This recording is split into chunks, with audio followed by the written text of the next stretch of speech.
Deus, queridos irmãos, eu quero cumprimentar a todos com a paz do Senhor Jesus. Eu quero louvar a Deus pela vida de todos os inscritos do canal Rascunho TPD e bendizer a Deus pela vida de cada um, tá certo? Nesta oportunidade estaremos comentando a lição número 12, lição da classe dos jovens, que tem como título geral, Imitadores de Cristo, Imitadores de Cristo, onde aprendemos a vida, aprendemos com a vida de Cristo, com a vida do nosso Senhor e Salvador Jesus, ok? E nessa lição de número 12, nós temos uma importante lição que ela vai tratar do amor, que é a base da fé. O amor é a base do nosso novo nascimento. O amor, ele transforma-nos transporta-nos para a vida eterna. No texto em apreço, no texto principal aqui, texto bíblico, diz assim: todo aquele que crê em Jesus, é que Jesus Cristo é nascido de Deus, e todo aquele que ama ao que gerou também ama ao que dele é nascido. Nisto conhecemos que amamos os filhos de Deus, quando amamos a Deus e guardamos os seus mandamentos, porque este é o amor de Deus, que guardamos os seus mandamentos, e os seus mandamentos não são pesados, porque todo aquele que é nascido de Deus vence o mundo, e esta é a vitória que vence o mundo, a nossa fé. Quem é que vence o mundo, senão aquele que crê em Jesus Cristo, Filho de Deus? Aqui está um texto, Então o texto diz assim: essa razão pela qual João ele vai dizer todo aquele que crê em Cristo nascido de Deus, é a razão pela qual nosso irmão, ou seja, tem direito a tal amor. Em 1 João 4, de número 1 João 4, 21, vai também nos apontar isso, ou seja, porque aquele que é nascido aqui é gerado, todo que é gerado de Deus. Assim que queremos mostrar com amor, devemos mostrá-los ao representar visível de Deus, como representante, mostrar o amor como representante vivos de Deus. Então, nisto que amamos os filhos de Deus, quando amamos a Deus e praticamos os seus mandamentos. Amamos a Deus e praticamos os seus mandamentos. Um dos mandamentos é amar o seu irmão como a si mesmo, amar o seu próximo como a si mesmo. Então, com o nosso amor, os irmãos é a prova do nosso amor. O amor de Deus, ele realmente é provado pela obediência aos seus mandamentos. Então não tem como você amar a Deus e desobedecer e não amar o seu irmão. Essa possibilidade é zero, porque o amor de Deus é transmitido por meio do amor que você apresenta ao seu irmão, Inversamente, é a única base do verdadeiro amor, o nosso irmão. Ou seja, pois este amor de Jesus, que guardemos aí os nossos mandamentos, e seus mandamentos não são pesados. Capítulo 5, versículo 3. Ou seja, se Deus é amor, Deus é amor e um Deus de amor, pois o amor de Deus é isto, consiste nisto, a verdade implícita, conforme está escrito no capítulo 7, capítulo 5, verso 2, que diz: nisso conhecemos que amamos os filhos de Deus, é quando amamos a Deus. Então, conhecemos que amamos os filhos de Deus quando amamos a Deus. Quer dizer, não tem como desassociar uma coisa da outra. A possibilidade disso é zero. Se você está na igreja, jovem, se você é cristão ou vai à igreja e não ama o seu irmão, você está perdendo o seu tempo, porque isso não gera fruto, não gera resultado. Pelo contrário, você está vivendo um cinismo, descabido, e que não vai te trazer. Aliás, o cinismo não cabe em lugar nenhum, esse cinismo religioso que se vive hoje. Você pega a igreja, divide ela em vários pedaços, pessoas você gosta, pessoas não, pessoas você ama, pessoas não. Isso não é fé, isso não é evangelho. Deus não está nesse negócio. de jeito nenhum, porque o texto aqui está dizendo. Então, de que amor, esse amor de Deus, que é uma verdade implícita, que é que o amor, ele envolve a obediência. O amor não tem como ser fora de obediência, né? É que está explicitamente declarado que o amor de Deus envolve a obediência, né? Os seus mandamentos, por exemplo, amai a Deus, amai ao próximo, né? Conforme está escrito, não são pesados, está escrito 2 vezes. Primeiro, porque ele nos dá a força para suportar, e segundo, porque o amor se faz leve, né? O amor faz leve esses fardos, diz que não é pesado, né? Então, eles não são como as cargas pesadas, é difícil de levar, ou seja, que o legalismo dos fariseus impôs as consequências dos homens, e aqui novamente temos um eco da palavra de Deus, do mestre, que diz: meu jugo é suave e meu fardo é leve. Isso foi Jesus quem disse, né? No versículo 4 diz que todos aqueles que é nascido de Deus vence o mundo, e esta é a vitória que vence o mundo, a nossa fé, né? Então essa vitória que vence o mundo é a vitória que sobre o mundo potencialmente conquistado quando cremos que em Jesus como Cristo, como Salvador, que vencemos o mundo ao sermos unidos a Cristo, ao nos tornarmos aí como Ele, né? Nós tornaremos participantes da sua vitória. Maior é aquele que está em vós do que o que está no mundo, é o que está no texto. Então a fé, ou seja, a confissão que Jesus Cristo é o Filho de Deus, essa é a vitória que vence o mundo. A nossa fé, ou seja, a confissão de que Cristo Jesus é o Filho de Deus, né? No versículo 5 diz: quem vence o mundo senão aquele que crê em Jesus Cristo como Filho de Deus, né? Então, confirmando aí um fato inegável, que a vitória que vence o mundo é a fé, pois é crendo que somos feitos como um Jesus, Filho de Deus, participando de uma sua vitória sobre o mundo, tendo em nós uma maior do que ele que está no mundo, tendo em nós o Cristo, tendo em nós o Senhor, que é maior daqueles que estão no mundo, né? E o texto, no versículo 7, diz assim que são 3 que dão testemunho de nós. Ou quais são esses 3? O texto diz que é o Espírito, a água e o sangue. Esses 3 estão em unidade, ok? Então, quando vamos ver esse texto, o Pai, a Palavra e o Espírito Santo, esses são um. É o que está explícito e implícito no texto, ok? No tópico da lição, tópico de número 1, o texto nos apresenta, a lição nos apresenta assim: o amor é a base da fé, né? Então, um amor que transforma destino, afinal, no final da sua primeira epístola, em 1 João 5, versículo de 1 a 12, João discute a questão do amor a partir dos critérios bastante específicos, né? Nós vamos trabalhar mais um pouco como estamos trabalhando a exegese do texto. No versículo 6, este é aquele que veio por água, ou seja, por água quando o seu ministério foi inaugurado pelo batismo de João no Jordão, ele recebeu o testemunho do Pai para o seu messianismo e a filiação divina.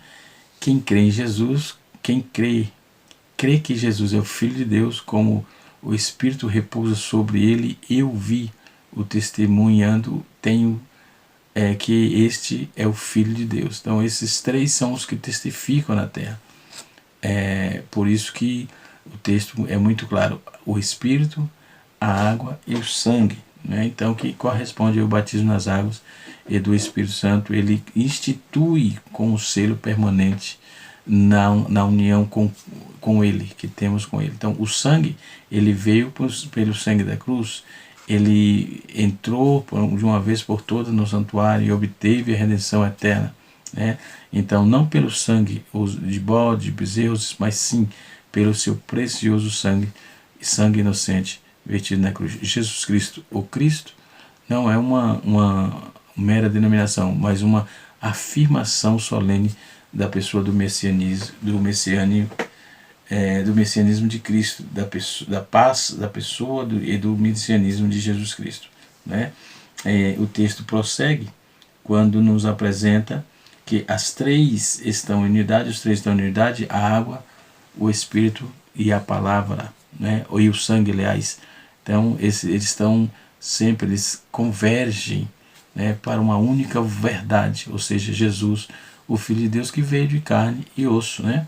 Então, conforme o comentarista bíblico, ele nos apresenta que podemos aprender o significado do Espírito, da água e do sangue. Então, nós vamos perceber que recebemos o testemunho humano, o testemunho de Deus é maior do que este é o testemunho de Deus que testificou de seu Filho. Então vamos observar que se recebemos, e com razão, temos homens verdadeiros, por mais falíveis que sejam, muitos vão mais do que aceitar o testemunho infalível, né, de Deus. O testemunho do Pai é a base do testemunho da palavra, assim como o testemunho, não é, do Espírito, é a base do testemunho e do sangue, né? Então podemos ver que este testemunho encontra-se em 1 João capítulo 5, versículo 1 e versículo 5, e Jesus Cristo, o Filho de Deus, né? Então quem crê no Cristo, Filho de Deus, esse testemunho que deu certo, que deu acerca do Filho de Deus, então encontramos aí que Jesus é o Filho de Deus, em João capítulo 5, verso 1, né, verso 11, aliás. Então este é o testemunho que Deus deu a vida eterna, ou seja, ele deu, no original aqui é um aoristo, né? Nós podemos ver que deu uma vez por todas, não apenas prometeu isto, mas ele deu uma vez por todas. Essa palavra deu é um euristo dentro do grego, né? Então, e aponta para ele deu de uma vez por todas, não apenas prometeu, mas de uma vez por todas, por completo, né? Então a vida está no Filho, especialmente corporalmente, oficialmente, né? Então o segundo Adão veio de Deus, e que está aí nos é assegurada, essa nos é assegurada que no caso a qual se dependesse de nós, poderíamos aí com o primeiro Adão, né? Mas o texto prossegue dizendo que a vida eterna é dada a todo mundo, nem a todos os que estão em massa, é dado aos indivíduos alma por alma, conforme é dado, cada um aceita ou não o Filho de Deus. Ou seja, a ordem grega aqui é digna de nota, ou seja, como vai apresentar na primeira metade do versículo, nós vamos ver que a ênfase está no tem, no segundo tem vida. Então o texto no versículo 10, quem tem o Filho tem a vida. Então está assegurada essa ênfase muito forte, tem, e na segunda ênfase é vida, né? Então ele diz assim, para que saibais que tendes a vida eterna, né? Então quando João abre a epístola, ele disse, estas coisas vos convém que vossa alegria seja completa. Então dentro desse contexto nós vamos observar, e mostra aí que constitui-se uma alegria, é a consciência da comunhão com Deus, do seu Filho, e assim sucessivamente, o amor, né, um amor que transforma destino, né? Então na lição está escrito assim, quem ama o Filho de Deus, quem ama o Filho de Deus, só existe um amor entre nós e o próximo, se houver amor ao Altíssimo. Isto é reafirmado em João 5, versículo 2. 1 João 5, versículo 2. Então, rememorando aquilo que o Mestre declarou de forma indubitável, né?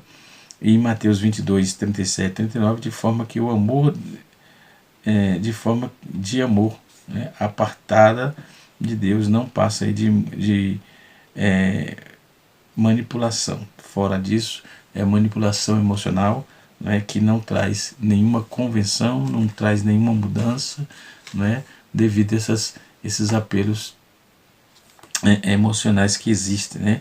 Mas quem ama o Filho de Deus, obedece a sua palavra, ok? O que significa amar a Deus, né? Conforme o escritor sagrado afirma que o amor ao eterno se materializa numa tomada de postura bíblica, né? e na obediência. Ou seja, em nossos dias existem muitas pessoas que gostam aí gastam horas polemizando sobre supostas questões bíblicas. Contudo, esses mesmos demonstram não ter nenhuma inclinação pessoal para a obediência aos princípios mais elementares da palavra de Deus. Então tenhamos cuidado. Se falarmos de Deus, temos que viver aquilo que falamos, né, que pregamos, que ensinamos, né, e assim sucessivamente. No versículo 15, no versículo 14, o João fala assim: esta é a confiança que temos diante dele. Se pedimos alguma coisa conforme a sua vontade, ele nos ouve. Então confiança aqui é o mesmo que ousadia. Ousadia em oração resulta em saber que temos a vida eterna. E alguma coisa conforme a sua vontade, ou seja, é a vontade do crente que, portanto, não restringe as suas orações, na medida que a vontade de Deus não é a nossa vontade. Não estamos permanecendo na fé, não é? Nossas orações não são aceitas. Bem diz aí que conhecemos a vontade de Deus, né? E que ela nos submetêssemos de coração. Seria impossível para nós pedir algo pelo Espírito e pelo corpo que ele não realizasse. Então é a condição ideal que o apóstolo tem em vista, ou seja, o Espírito nos ensina interiormente, ou seja, ele mesmo em nós pede segundo a sua vontade, né? Podemos observar aqui que no segundo tópico dizem as bases do novo nascimento. O novo nascimento nos concede aí outro padrão de vida, né? Porque existe mudança, você vai ter um outro padrão sim de vida. Não existe cristianismo sem transformação, né? Muitos em nossos dias apregou aí uma mensagem adicionada a qualquer indivíduo, são convidados aí permanecerem da mesma forma. Não, a palavra tem que convidar o homem a mudar, tem que apontar mudanças necessárias para que seja feito. Então este, porém, tem muito sucesso, lotam templos, né? É muito espalhafato, sem nenhum conteúdo, não existe transformação, existe muito espalhafato, muito receba e ninguém recebe absolutamente nada. Primeiro, que o cidadão que está pregando não tem nada para entregar. Segundo, é que Deus não tem responsabilidade com irresponsáveis, né? Deus não tem responsabilidade com irresponsáveis e com charlatões, aliás. Deus não tem responsabilidade com isso, né? A fé como fundamento da nossa condição, da nossa peregrinação espiritual.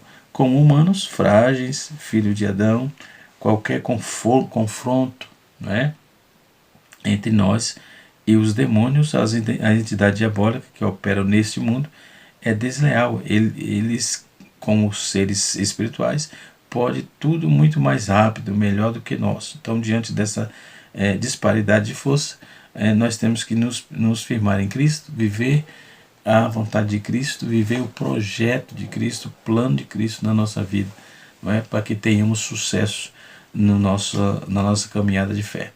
A vitória sobre o mundo é possível através a vitória sobre o mundo é possível através da fidelidade ao Senhor Jesus. Então, na atualidade, há muitos pseudos cristianismo, né, que engana as pessoas através de promessas de vida, sem qualquer problema, uma vida sem dificuldade nenhuma. Este evangelho, ele já é natimorto. Esse tipo de coisa já nasce, de pensamento já nasce morto.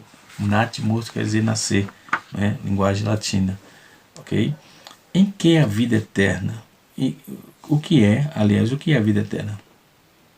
Uma fé que nos capacita a crer naquilo que é de Deus. O escritor em João diz que os discípulos de Cristo não têm qualquer dúvida com relação aos testemunhos da deidade, à encarnação de Jesus Cristo, à existência de Cristo em carne e osso, né? É algo aí indubitável. Portanto, para aquele que perseguia, para aquele perseguida a igreja, para que nós ainda hoje é a tentativa aí de descredibilizar o sacrifício de Cristo, né? Então tem muitas anomalias hoje surgindo para tentar desfocar, tirar a igreja do objetivo principal, né? E assim sucessivamente. A vida eterna não é um lugar, mas um relacionamento. Repito, a vida eterna não é um lugar, mas um relacionamento. Pessoas superficiais não conhecem a grandeza da obra de Jesus Cristo, não tem conhecimento, né? Então, tende lá, tem algumas dúvidas muito banais em relação à vida no céu, onde vamos morar, como será a hospedagem e alimentação, do que vamos fazer durante uma eternidade. A vida eterna é um relacionamento com pessoas benditas de Jesus, né? E não haverá tédio no céu, porque estamos sempre, estaremos continuamente em comunhão com Cristo. Veja que fator interessante, né? Que é importante ser fiel ao Senhor. Vale a pena, né? Crer, vale a pena obedecer, vale a pena acreditar e ter certeza que Deus é conosco, Deus está conosco, Deus vive em nós, né? E quer trabalhar através de nós. Deus vive em nós e quer trabalhar através de nós. Que Deus abençoe os jovens, Deus abençoe a vida de cada um, não é? Deus abençoe a cada moço, a cada moça, para que sigamos a Cristo, para que que eles venham seguir a Cristo sempre e ser fiel ao Senhor. No versículo 15 diz assim: se sabemos que nos ouve em tudo, então o que pedimos, sabemos que alcançamos as coisas que lhe pedimos. Então sabemos que ouve, sabemos de alcançar, ou seja, a certeza depende da outra. Se confiarmos na bondade de Deus, estamos perfeitamente de certo da nossa confiança, não é indevida. Portanto, eu vos digo que tudo que pedis em oração, orando, crendo, recebereis, né? Tudo que pedis pertence à cláusula condicional, ou seja, que alcançamos não apenas o que alcançaremos, as nossas orações já estão atendidas, não é? Embora nenhum resultado seja perceptível, pois aqui qualquer um que pode receber, a quem busca e acha, e ao que bate se abre, não é? Então, se alguém vê um irmão cometer um pecado e não é para a morte, orará, ele dará vida, ou seja, Deus manda, por meio da sua palavra, Deus manda cuidar de pessoas fracas, de pessoas debilitadas na fé. É o que está escrito na sua sacrossanta palavra. A vida de verdade é estar em Jesus. A vida de verdade é estar em Jesus. Então precisamos estar em Cristo, precisamos viver uma vida cristã sólida com Cristo. E muitos dizem assim, não é fácil, sim, mas é a proposta de Deus para nós, a proposta de Cristo para nossas vidas, né? E temos que aceitar os desafios e venceremos, né? Venceremos em nome de Jesus, né? E assim sucessivamente. Que Deus em Cristo nos abençoe, que o Espírito de Deus continue falando de uma forma toda especial nas nossas vidas, né?